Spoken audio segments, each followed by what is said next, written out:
What's up, guys? Welcome back to the Jund Fund, and today we're going to be opening a product that I have been waiting for in the mail for a couple months now. It is the Street Fighter Secret Lair drop. I'm super excited for this product here. I grew up playing Street Fighter. It was one of the very first games that I really fell in love with, along with Sonic the Hedgehog.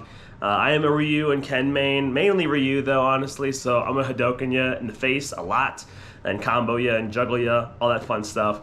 But I'm super excited to open this product here. Like I said, I love the game. So we're going to crack this open. We're going to talk about the cards inside. Probably do some future deck techs with this as well. And we're also going to talk about Secret Layers, the packaging, all that fun stuff. So let's get into it, huh?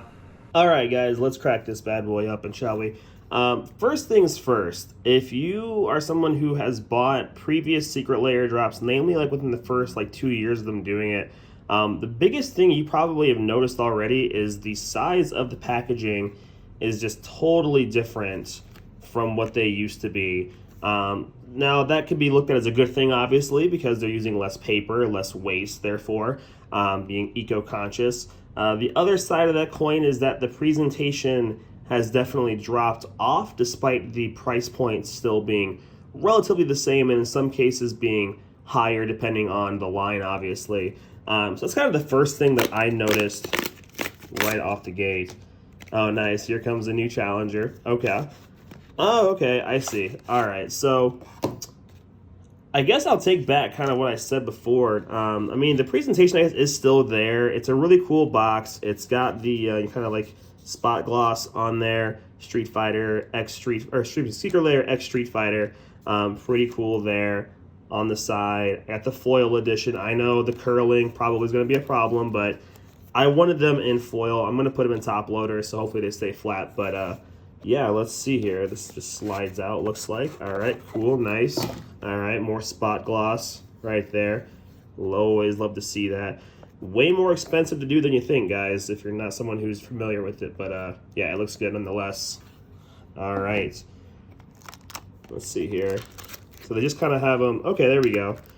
So they are really into gluing things on here. I don't really like that. Okay, Hadoken's not glued. That's nice.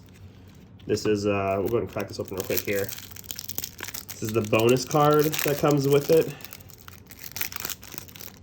And those of you that know Street Fighter, you'll obviously know that the Hadoken is done by Ryu and Ken as well, but namely Ryu. This is in place of the lightning bolt. Looks really good in foil. Obviously, curling already an issue right out the gate, but you know, we're not surprised on that. Still really cool though. This is what I was talking about though. This right here, they glue stuff on there. I don't like that at all, to be honest. As you can probably imagine, it kind of puts the cards in a slightly compromising position.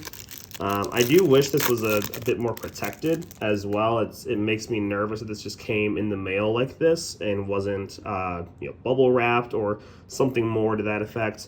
But amazingly, it came in here undamaged. So let's go and start off very first here. E Honda Sumo Champion. So E Honda has the 100-hand slap. Really cheesy character. Can be a bit of a pain to go against. Not the fastest character, obviously, but that 100-hand slap is real hard to get past sometimes. You can tell he's crushing the car there. There's a bit of Street Fighter lore for you guys who played the original games. There was the bonus level where you get to basically destroy a car within a certain time limit, and I loved that level as a kid. Tons of fun, and I got really good at doing it, so super cool there. Looks like they made him a 0-7. In Sumo Spirit, as long as it's your turn, each creature assigns combat damage equal to its toughness rather than its power. Okay, so just big butts decks basically, kind of Arcades, or Strategist, stuff like that. And the 100-hand slap here, whenever he attacks, up to 100 target creatures each get +0/+X until end of turn, where X is the number of cards in your hand. Okay, so definitely want to have, cards like Reliquary Tower to fill up your hand, stuff like that, no maximum hand size. Yeah, pretty cool, on flavor for sure. There's my boy right there, Ryu World Warrior. Super awesome. 3 mana, 2/4 human warrior. with training. So whenever this creature attacks with another creature with greater power, put a +1/+1 counter on him. So, he kind of gets buffed up if he's attacking with stronger guys. He is in Boros, the little red pip right down here for the Hadoken. 4 in a red to untap him and discard a card, and he will deal damage equal to his power to any target. And then if excess damage was dealt to a creature this way, you draw a card. Super cool. The untap there is what's key for me because, again, if you've played the game at all and you know his moveset, it is the down, forward, and then the punch button that is going to do the Hadoken there for you. So very flavorful, definitely on par. Really, really love that. Super cool. And then, of course, his other half, we have Ken, Burning Brawler. Now, common misconception here in the U.S., early on at least, was that Ken and Ryu were brothers to some extent, but they're actually not. Ryu is from Japan, obviously. Ken is from the U.S. Rather, they trained under the same master, so they had the same fighting style, which is why their movesets are very similar. Ken's is a little bit different. He's can be considered a bit more aggressive, I guess, whereas Ryu's a bit more well-rounded. But regardless, he is a 3-mana 4/2 human warrior with prowess. I always love to see prowess, super fun.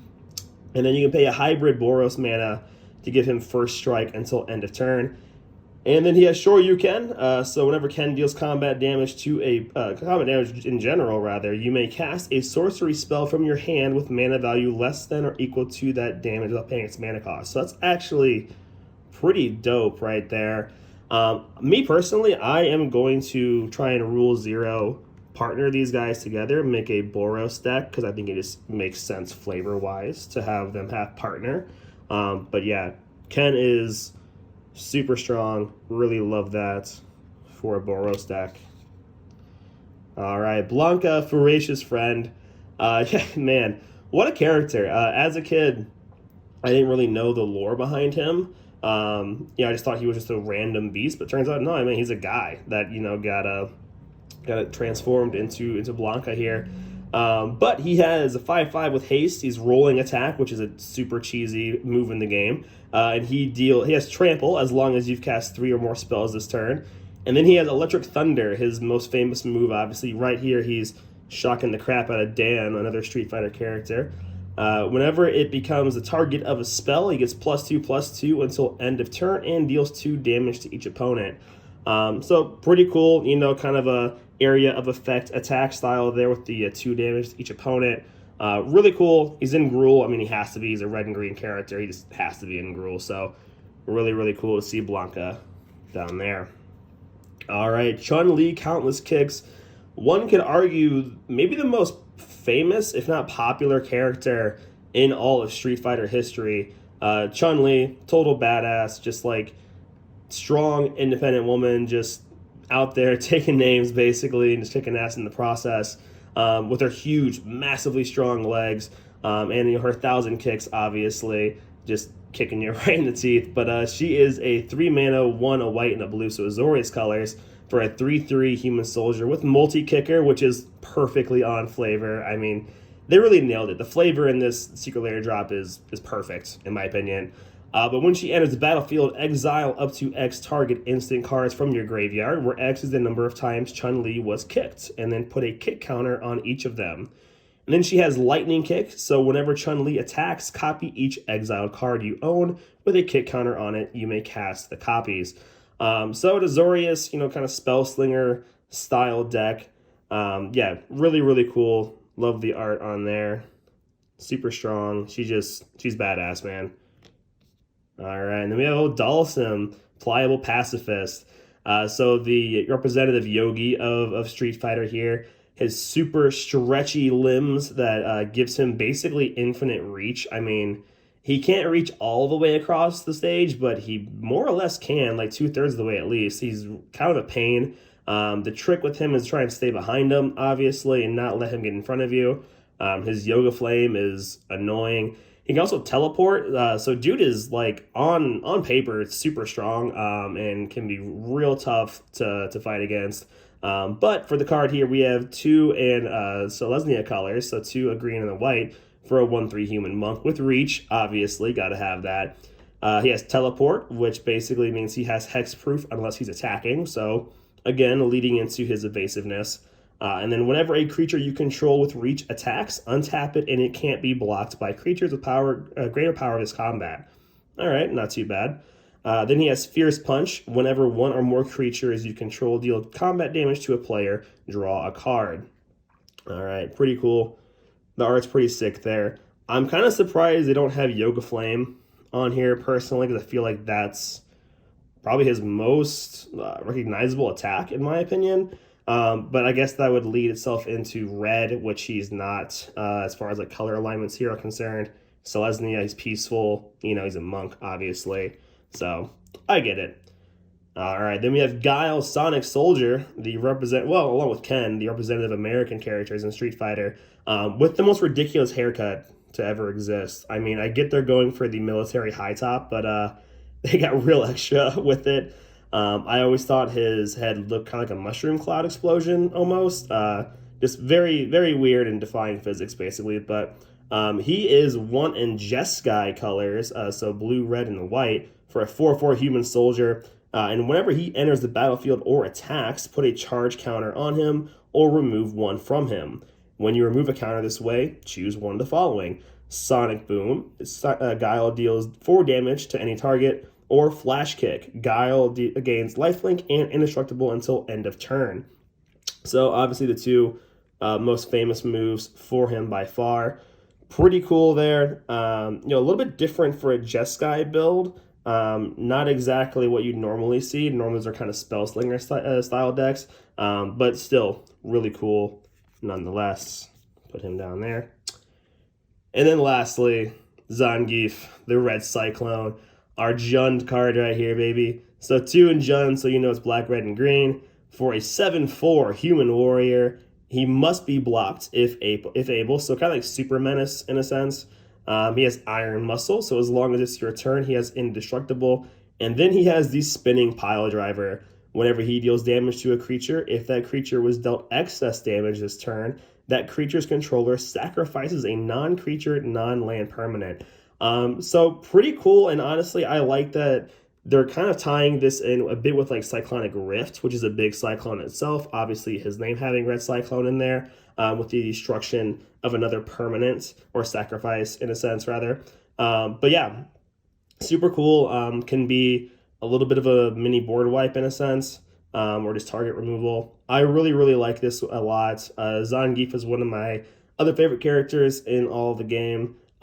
Honestly, I don't know. He's really cool, and I like him, but I don't know that I would build around it necessarily. He might be like in the 99 with the deck, but still really, really cool. Wrestling the bear there, very on par for Zangief. So overall, honestly, I really, really like this Secret Lair drop. The flavor is just 10 out of 10. They really killed it. The little subtle hints here and there with the mechanics, tying back to the older games.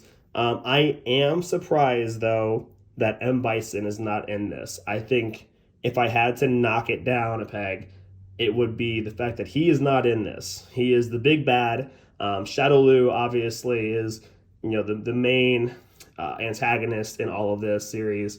And I'm surprised that he's not in this. I guess maybe they just ran out of time, ran out of space. I don't know exactly. But I feel like if they were to do an M. Bison, he's got to be Grixis, right? I mean, he uses science to his advantage. He wants control and power. He's very aggressive and kind of crazy. So I think he'd be Grixis, personally. But tell me, what do you think M. Bison's color alignment would be? Also, what characters from Street Fighter would you like to see in a Secret Lair drop in the future? Or do you think there's one that should have been in here that wasn't? Let me know in the comments. Otherwise, thanks for watching, guys. Really appreciate it, as always. Be sure to like, subscribe, share it around. Follow me on all my social media. I have that posted in the description, as well as my handles on the screen right here. Yeah, other than that, I'm definitely going to Magic 30, so if you're going to that, let me know, and we'll meet up, jam some Commander. Other than that, have fun. Stay safe, guys.